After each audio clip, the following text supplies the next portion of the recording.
We finally have North Korea, the video game.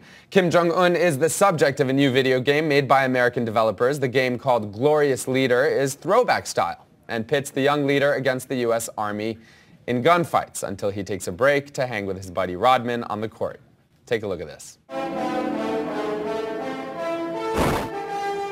한초, 한초. 핵전쟁에 도와서니 다든다. 기리절부 독수리 합동운사 연습에 미쳐 날뛰는 떼무리들.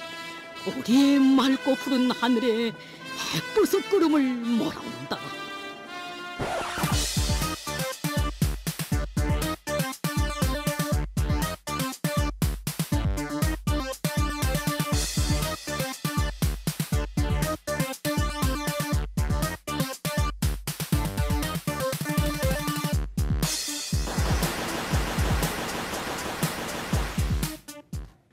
And we're very pleased to have the developer CEO of Money Horse Games, Jeff Miller, with us. Jeff, thanks for being with us.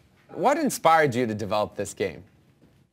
Hey, well, thanks for having me. The inspiration, it's been in my head for a while. I'm just been very interested with North Korea as a country because it's so different from any other country I've ever visited, obviously. Yeah. And I think that, you know, it's like a time bomb. It can't stay like this forever, and so I just needed to act on my fascination, and now that Rodman is going over there and stuff, it seemed like a good time to kind of poke fun at all sides that are kind of squared off in this conflict. Yeah, most certainly. I mean, sometimes the best things are born out of, pure curiosity and your gut kind of telling you that this is something that fascinates you, and so many others, obviously, but how did you know there was a market for it?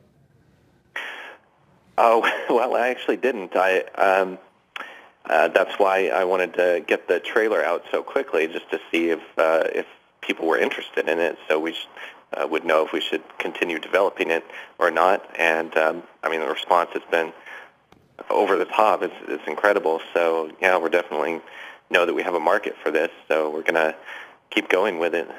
And we're taking a look at it now. The style is notably old school. How was that aesthetic choice made? Well, it's two things. One, I kind of imagined that if they had their own gaming industry in North Korea, which I'm not sure if they do or not, but they'd probably be at about that level, about 20 years behind with the 16-bit stuff. And the other is that's just what I grew up with. Playing Nintendo and Super Nintendo and stuff, so I've wanted to make a game in that style for a long time now. Yeah, I mean it's so nostalgic, at least to me.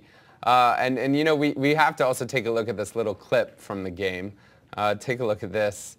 This is, if I am not mistaken, Rodman and Kim Jong-Un having a back and forth. This part in particular, I mean, obviously tongue-in-cheek to a certain extent, but how did you decide what to include and what not to include? Yeah, that's been the trickiest part, trying to walk a line in the middle and just do a satire that's funny, but it's not too inflammatory.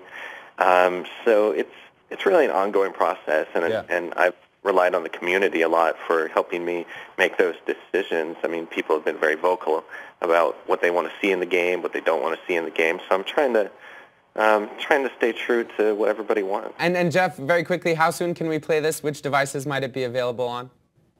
Well, look for it in the fall of this year on PC, and then towards the end of the year on mobile devices.